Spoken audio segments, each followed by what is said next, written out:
Now that we've discussed at length how to analyze steady-state sinusoidally excited circuits, we're going to begin a series of lectures on the power characteristics of steady-state sinusoidally excited circuits and the various power quantities that we can measure. We're going to start with the instantaneous power.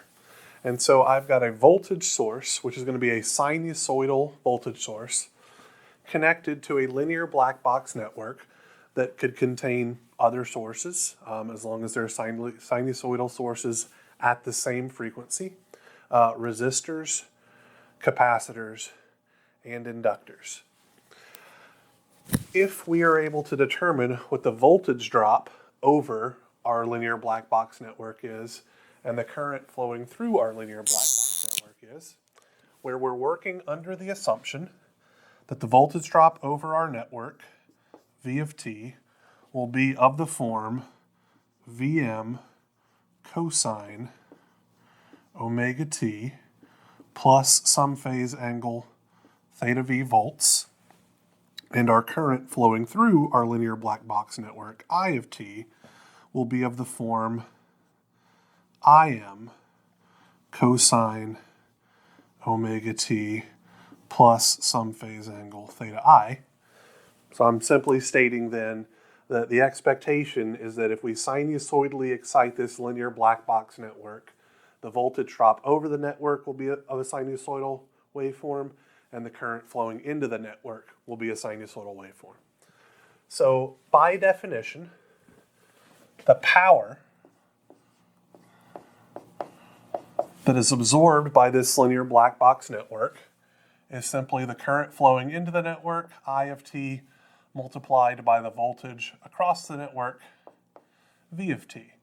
If we substitute in our relationships, this is going to give us Vm cosine omega t plus theta v multiplied by Im cosine omega t plus theta I.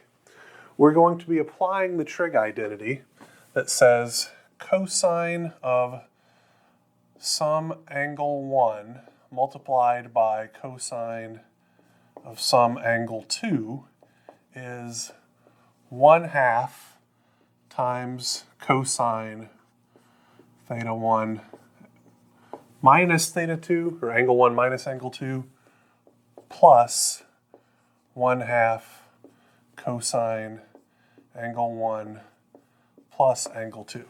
This is on your trig identity worksheet, and it was on the list of trig identities covered in my, sinusoidal waveform review online lecture. So if we apply this trig relationship, what we find is that we get 1/2 Vm Im cosine. So this is our angle 1, omega t plus theta v, and this is our angle 2, omega t plus theta I. When we take the difference of these, we just get theta v minus theta I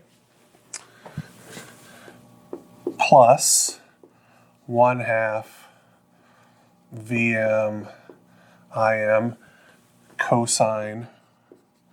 And now we're going to add these angles together, which is going to give us twice omega t plus theta v plus some theta I. So this is our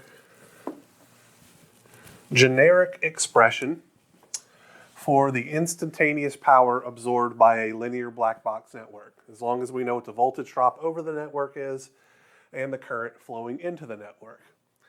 Let's push the brakes a little bit. Notice this is a constant term representing the magnitude of the voltage drop over the network. This is a constant term representing the magnitude of the current flowing into the network. These phase angles are also constant terms. So this first term right here represents a DC contribution to the instantaneous power. And this second term right here, it still varies with time. So Vm is a constant, Im is a constant, theta V and theta I are constants. But T is a variable. So we see that we're going to have some AC term that's oscillating at double the frequency of either the voltage or the current waveform. So for a generic load, we may observe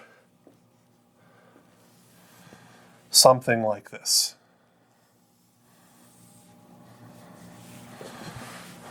Or this is P of T, and this is T. So we'll have some DC offset. I'm going to arbitrarily say that it's positive because we're talking about a load here. And so positive values of the instantaneous power mean that it is absorbing. Negative values of the instantaneous power would mean that our load was supplying. There's going to be some associated phase angle, theta V plus theta I in this case. So it may be shifted away from having a maximum value at t is equal to 0. So instead, let's do something like this.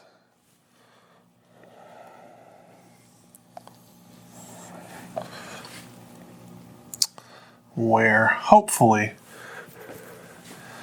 this distance and this distance are supposed to be the same distance away from our DC offset. So this is our DC offset, and then this is the amplitude of the AC portion superimposed on top of that DC offset. So one thing that we can observe right off the bat, and it very much depends on the nature of the network that we're looking at, but we may actually see times where our load actually winds up supplying power to the rest of the circuit. That's actually going to occur anytime we have an inductance or capacitance in our network. For some small portion of its cycle, it will wind up supplying some power. And we'll talk about that in much greater detail when we cover the concept of power factors and reactive power in a few lectures. Another thing to observe is that this DC value, so we have a sinusoidal excitation superimposed on top of that DC value. Exactly half of the time the waveform is under this, exactly half of the time it's over it, and it's symmetrical or anti-symmetrical, I guess, about the this DC offset. So this DC offset is actually representing the average power absorbed by our load in this case. We will mathematically prove that in a little bit, but for right now we can see graphically that that is what it's representing. If half the time it's below this value and the other half of the time it's above this value, that is the average between those two things. All right, so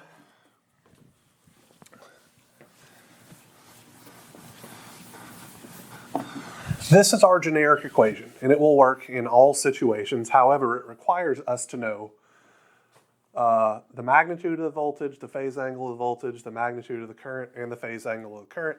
And sometimes it may not be in our best interest or the most efficient way to work a problem to get all of that information.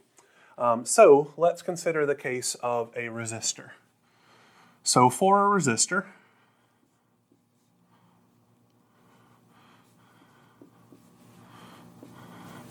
we know that the phase angle of the voltage and the phase angle of the current are the exact same things. If you don't remember that, please go back and review the lecture I did on phasor relationships. So if theta V and theta I represent the exact same quantity, when we do cosine of theta V minus theta I, that's cosine of 0, which is just 1. So we'll have 1/2 Vm Im multiplied by 1 plus cosine twice omega t plus our phase angle for our voltage or our current, the phase angle of voltage plus the phase angle of current, which could be represented as twice theta v or twice theta I. I'm going to leave it as theta v plus theta I for right now, because I'm using both the magnitude and of the voltage and the magnitude of the current. And we can use Ohm's law, actually, and find out that this is going to be 1/2 Vm squared divided by R, where the magnitude of the current is Im divided by R.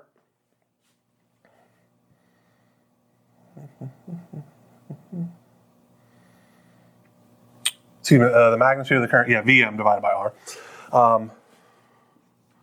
1 plus cosine twice omega t plus twice theta v.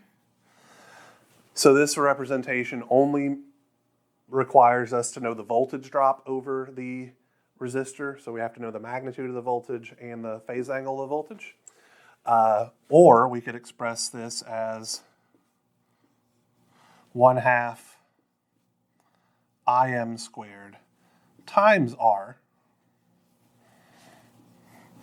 1 plus cosine twice omega t plus twice theta I, where this representation only requires us to know fully the current flowing through the resistor. So we have to know its magnitude of the current and the phase angle of the current, but we don't need to know anything about the voltage drop over it, and we can still determine the instantaneous power. All of these three relationships will provide you with the exact same answer, as will this guy up here. These representations just are allowing you to get that result using slightly less information than our general equation up top.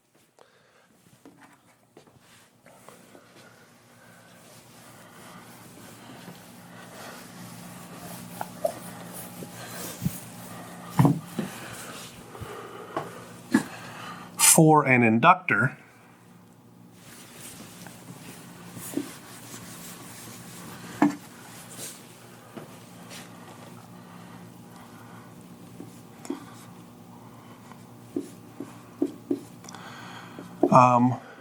just as a quick aside,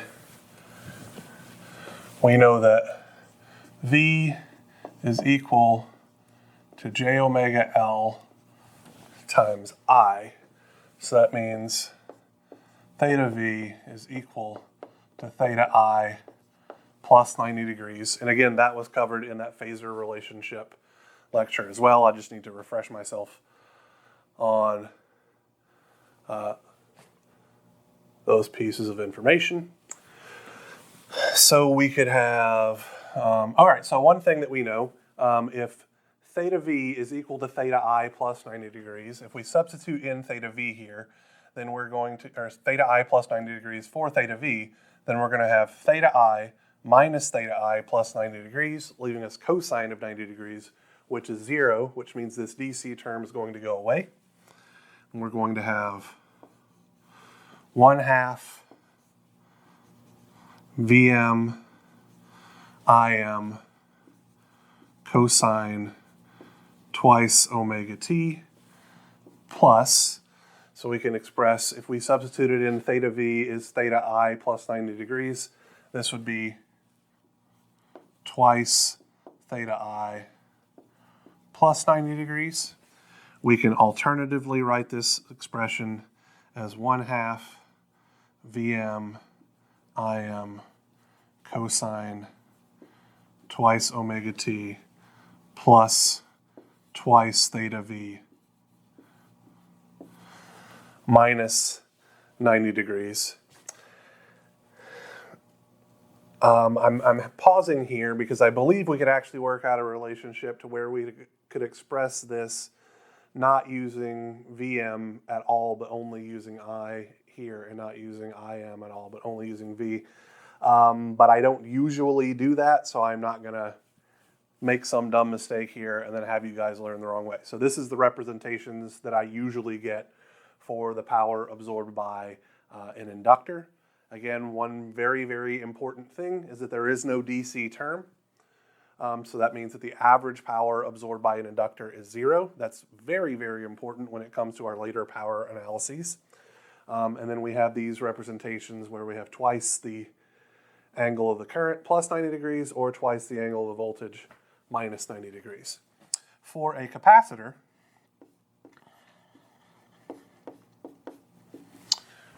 we know that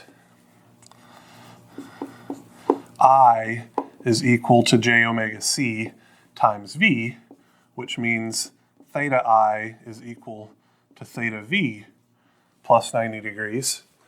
So we'd have theta V minus 90 degrees. Cosine of negative 90 degrees is 0, so we're not going to see a DC term.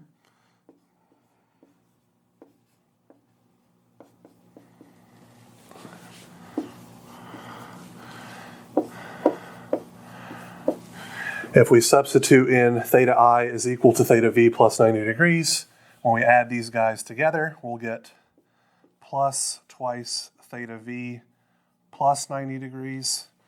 And if we rearrange and substitute, we're going to get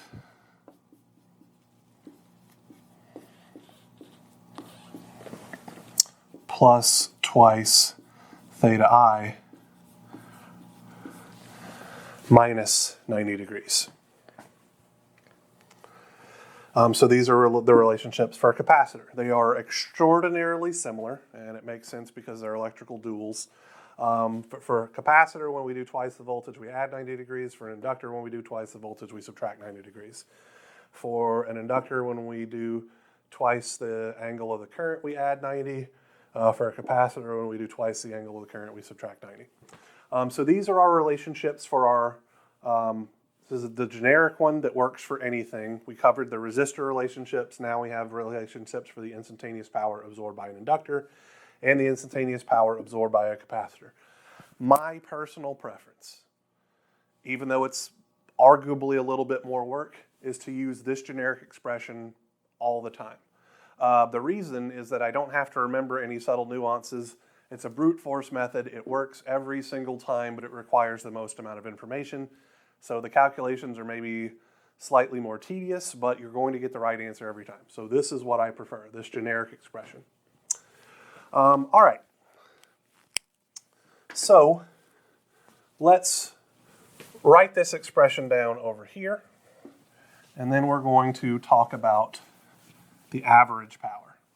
Oh, actually, before I do that, I want to mention something. These are time domain power, right? This is power as a function of time. This Vm is the magnitude of the time domain current. This theta V is the phase angle of the time domain current. But this magnitude and this phase angle can also be used in, can also be found in the phasor representation of the voltage drop over this linear black box network. So you would do all of your circuit analysis in the frequency domain and then plug the magnitudes in where you need them and plug the phase angles in where you need them. If you put the actual phasors in this expression, you're going to get a weird, awkward jumble of time domain and frequency domain stuff mixed together, which is going to be wrong. So I'm trying to very emphatically tell you, this Vm is only for the magnitude, or anything with the subscript m is only for the magnitude, and any of these thetas are only for the phase angle. Do not put the complete phasor in, or you're going to make math errors. All right.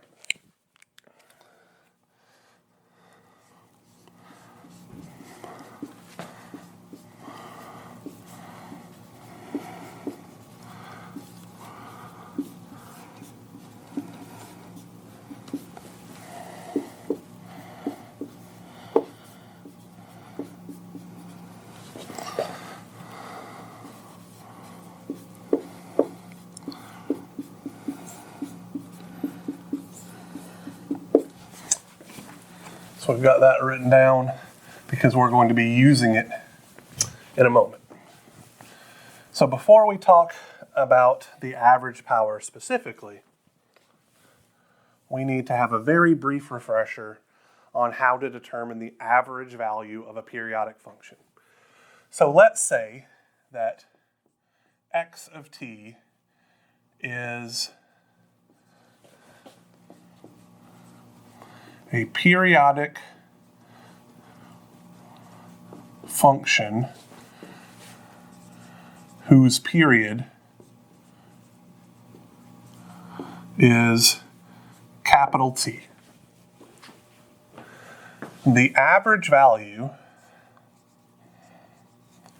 first thing, it's going to be a constant. It is not going to depend on time because it's an average value, okay? So the average value of the function x is defined to be 1 over the period multiplied by the integral of the function over 1 period. I'm going to express this as integrating from minus t over 2 to positive t over 2 of x of t. I could just as easily say that this is 0 and this is t, or I could go from negative t to 0. As long as I'm integrating over exactly 1 period, it doesn't particularly matter what my limits of integration actually are. So I could do this from 1.5t to 2.5t, doesn't matter, as long as this guy subtracted by this guy, or excuse me, this guy minus this guy gives me t. Then I'm perfectly acceptable. So using this relationship, the average power then is going to be 1 divided by t. And I'm going to leave it in this form right now, even though we know that there is a relationship between the period and the angular frequency. Gosh, I should have remembered what that word was. Negative t divided by 2 to positive t divided by 2. And we're going to substitute in this equation for p of t. So we're going to have 1/2 Vm Im cosine theta v minus theta I plus 1/2 Vm Im cosine twice omega t plus theta v plus theta I dt. And what I'm going to do now is I'm going to split this integral into 2 parts because I have 2 distinct parts of my waveform. So I'm going to have 1 divided by t, the integral from negative t over 2 to positive t over 2 of 1/2 Vm Im cosine theta v minus theta I dt plus 1 divided by t integral from negative t over 2 to positive t over 2 1/2 Vm Im cosine twice omega t plus theta v plus theta I dt. Now let's look at this first term first, okay? So we're taking the average value of a constant over some specific time range. So what I mean by that is, let's say that I have a graph. And this is what my waveform looks like. It has a constant value.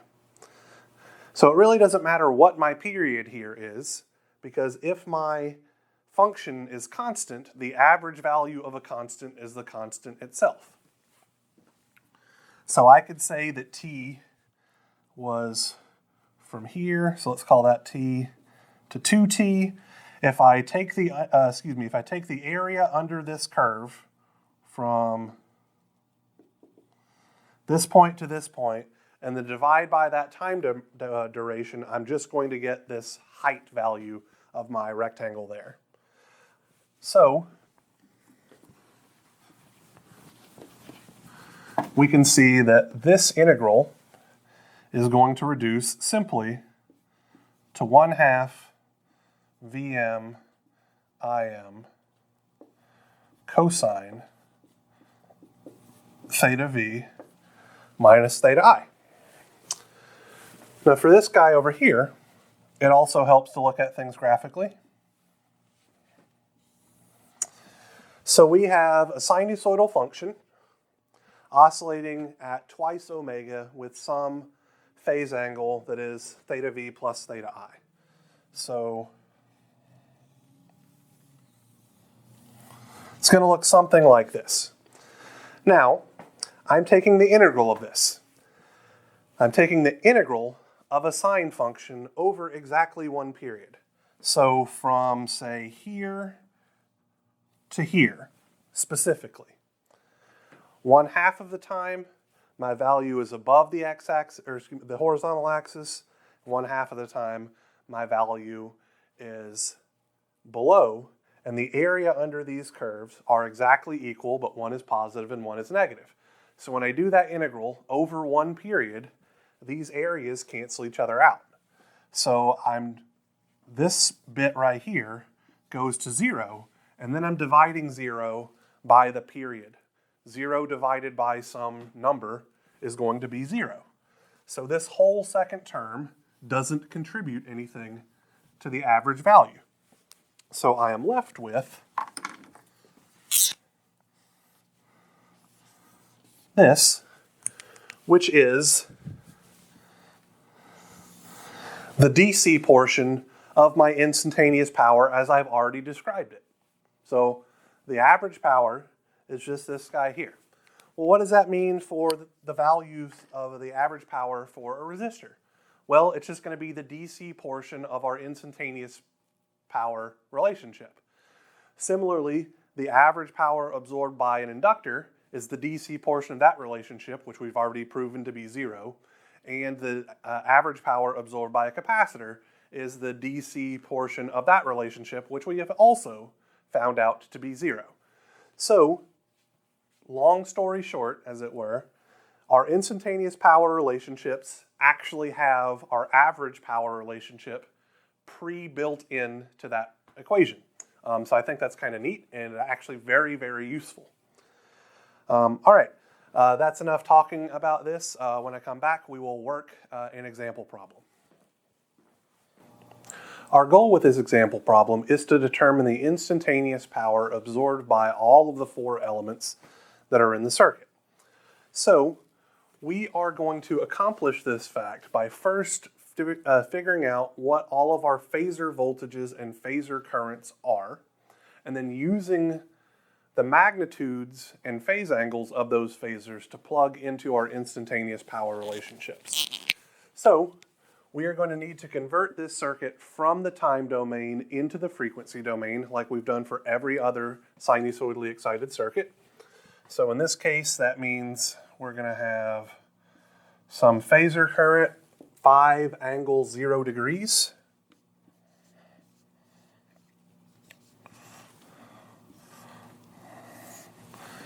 Connected to this 8 ohm resistor for our inductor. So J times 25 times 0.1 gives me J 2.5 ohms. And then I'm going to have 1 over J times 25 times 0.01. So that's 1 over 0.25.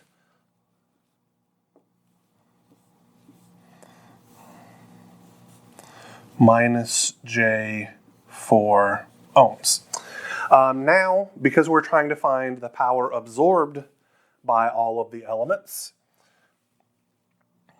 let's see. So this is going to be my phasor voltage VR, or how I'm going to define it. This is my phasor current IR.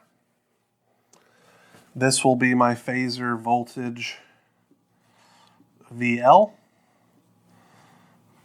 This will be my phasor current IL. This will be my phasor voltage VC.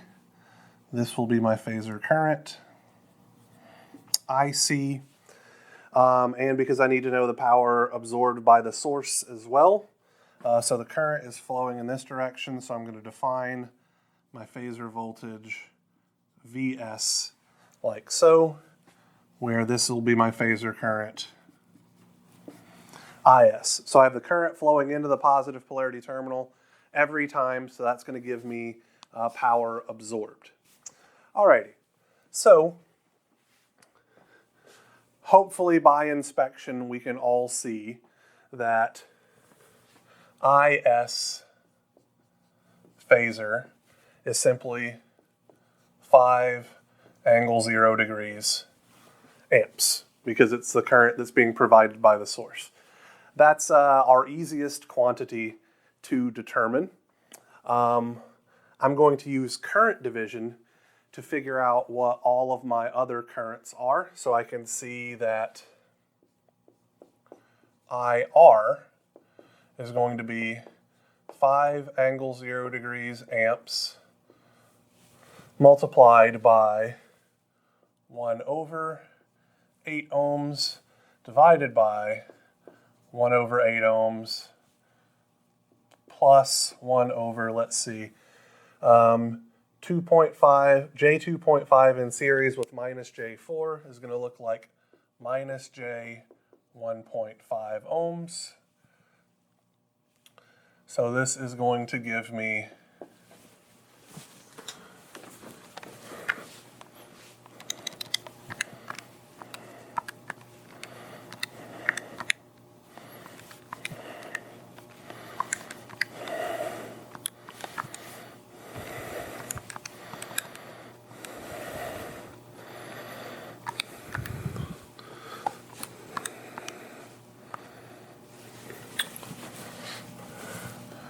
zero 0.921 with an angle of minus 79.380 degrees amps. Let's see, IL will be the exact same thing as IC because those two elements are in series. And using current division, I'm going to have 5 angle 0 degrees amps multiplied by these two in series. So that's 1 over minus J 1.5 ohms divided by 1 over 8 ohms plus 1 over minus J 1.5 ohms.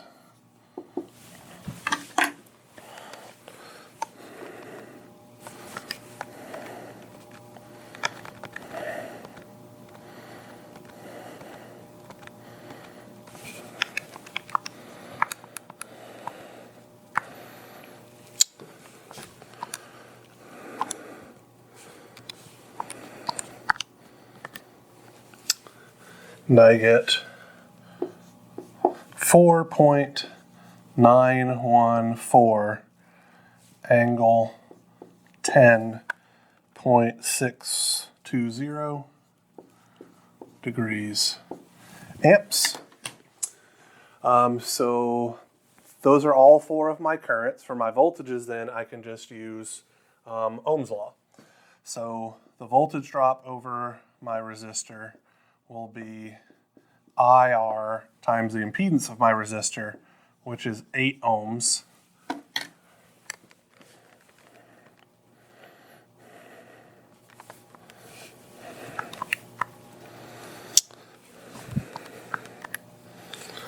So that gives me 7.371 with an angle of negative 79.380 degrees volts. The voltage drop over my inductor will be IL multiplied by J 2.5 ohms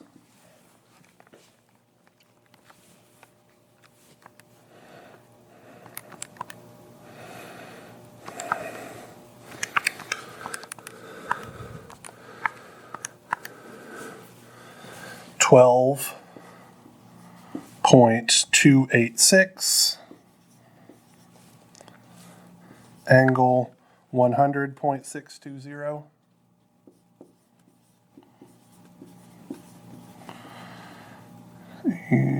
Volts, and the voltage drop over my capacitor is going to be IC multiplied by minus J4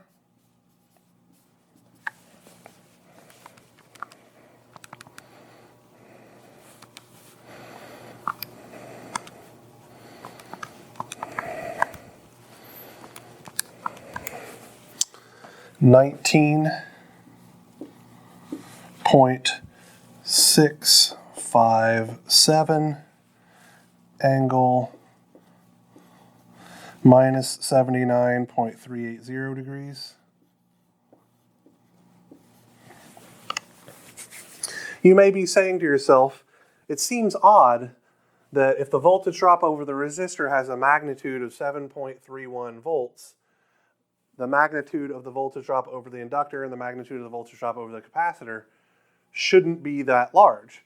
But if you'll notice, this guy is at a phase angle of positive 100 degrees, and this guy is at a phase angle of minus 79 degrees. So these are almost exactly out of phase, right? They're almost 180 degrees out of phase. So they're largely going to cancel each other out. So it's perfectly reasonable for these numbers to be larger than this one, because these phase angles are so far, they're almost 180 degrees out of apart. Our last voltage that we need to find is Vs, which is going to be negative Vr. So that means I'm just going to have to change the phase angle of this guy by 180 degrees.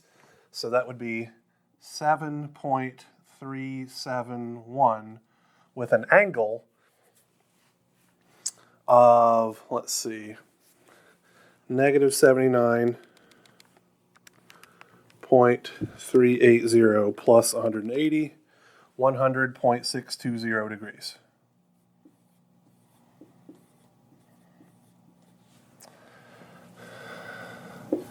Volts. Does it make sense that the voltage drop, the angle of my voltage for my source and resistor, or excuse me, my source and my inductor are the same? I'm not sure. Let me check something out really quick. So 12.286 angle 100.620 plus 19.657 angle negative 79.380 gives me this result. So my Kirchhoff's voltage law equation worked out how I was expecting it to. So it's just a happy coincidence, I guess, then, that the angle of my source is the same as the angle of my inductance. It's just from the values that I happen to choose. Alrighty, so we're actually done with our frequency domain circuit. So I'm just going to go ahead and erase it. We don't need any more of that information, nor do we need any more of this math. So I'm simply going to write down our values. So Vs was 7.371 angle 100.620 degrees volts. Is was 5 angle 0 degrees amps.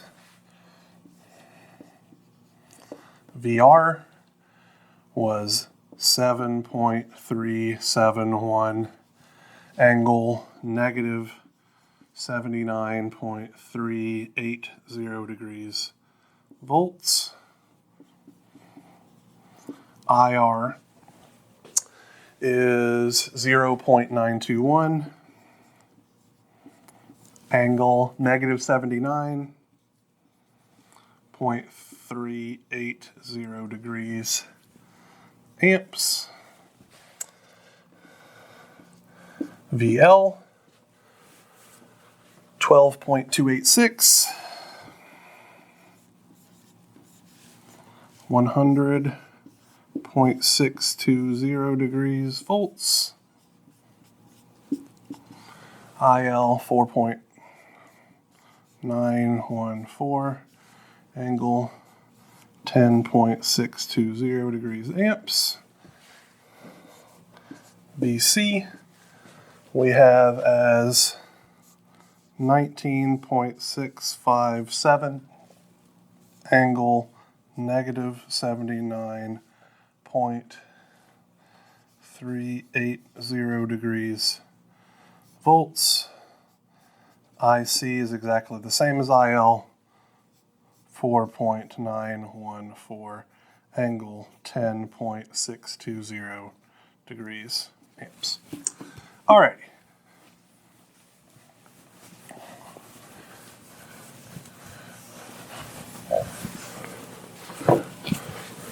So, the instantaneous power absorbed by my source, we'll call that PS of t, is going to be given by 1/2 times the magnitude of the voltage, 7.371 volts, times the magnitude of the current, 5 amps, times the cosine of theta v, 100.620 degrees, minus theta I, which is 0 degrees, plus 1/2 the magnitude of the voltage, 7.371, magnitude of the current, 5 amps, cosine twice omega, so 2 times 25, plus theta v,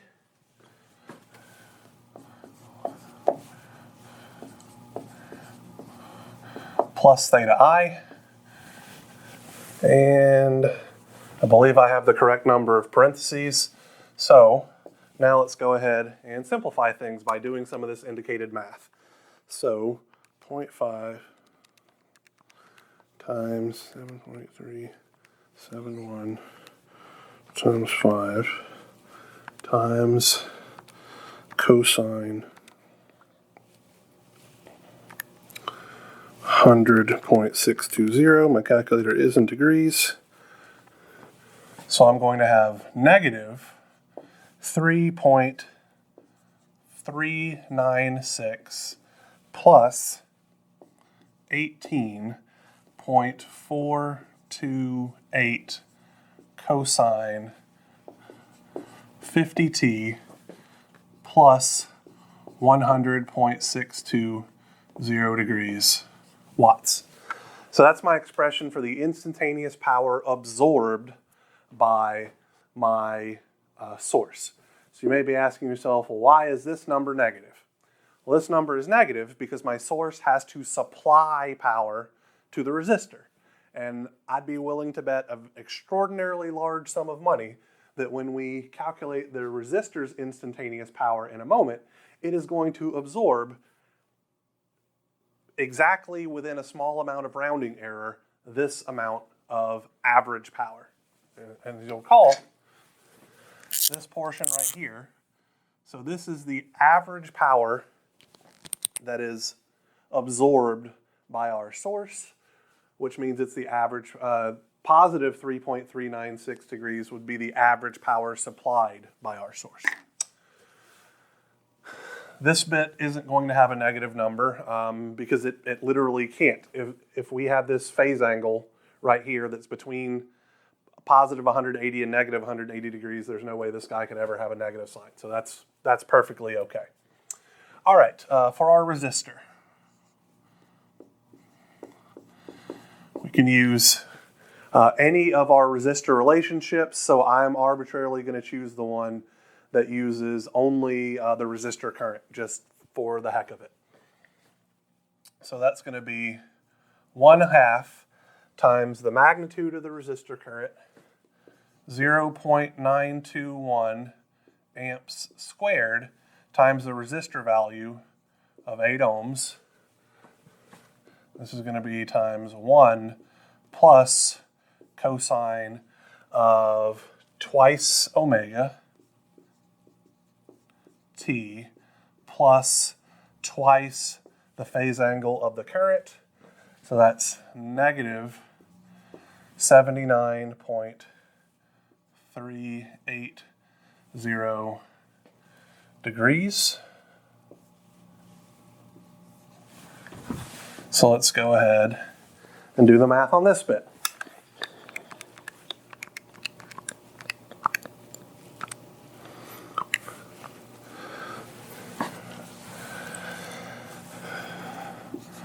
$3.393 plus 3.393 cosine 50t minus, so let's see, negative 79.380 times 2,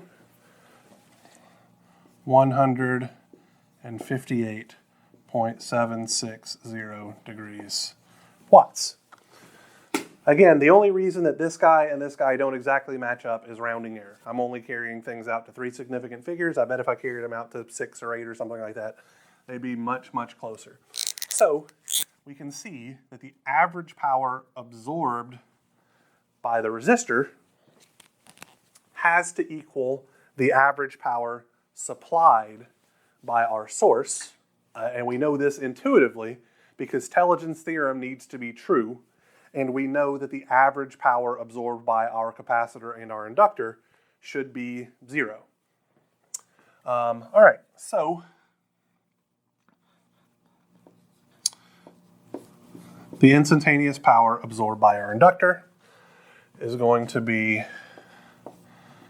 1/2 times the magnitude of the voltage over our inductor, 12.286 volts, times the magnitude of the current flowing through our inductor, 4.914 amps, times cosine of twice omega, which is 25, t plus twice theta I, 10.620 degrees plus 90 degrees. We do the math on this guy.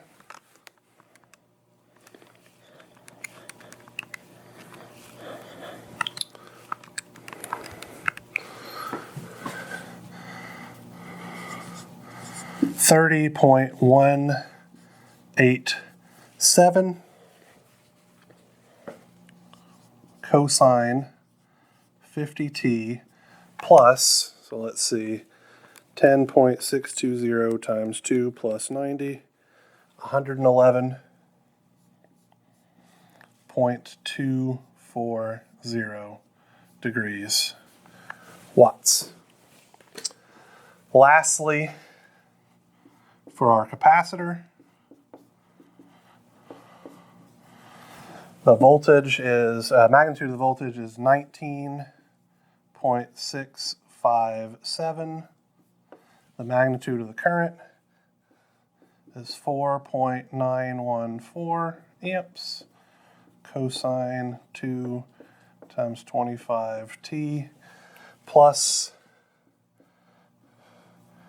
twice the phase angle of the voltage, negative 79.380 degrees plus 90 degrees.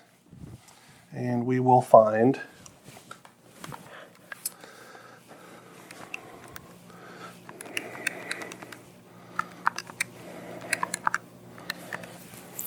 $48.297 cosine 50t. Let's see, negative 79.380 times 2 plus 90, negative 68.760 degrees watts. So these are the expressions for all of the instantaneous powers absorbed by all four of these elements. Earlier, just a few minutes ago, I mentioned intelligence theorem, and it's probably been the first time I've mentioned intelligence theorem since our very first lecture. Hopefully you recall that intelligence theorem simply states that the sum of the powers need to equal to 0, or energy is conserved in the system. So we can see pretty easily that for the for the average power, things are looking very close to being conserved. I have negative 3.396 here. If I add that to positive 3.393, I have a couple of milliwatts of power, or I'm not sure where it came from. I am actually very sure where it came from. It's rounding error because I'm only carrying things out to 3 significant figures. If I did it for the instantaneous power as a whole, you might be tempted to say, well, 18.428 plus 3.393 plus 30.187 plus 48.297 doesn't equal to 0, and of course it doesn't. We need to evaluate these expressions at a particular instant in time. Intelligence theorem is saying that it's going to all sum to 0 at any given value of time.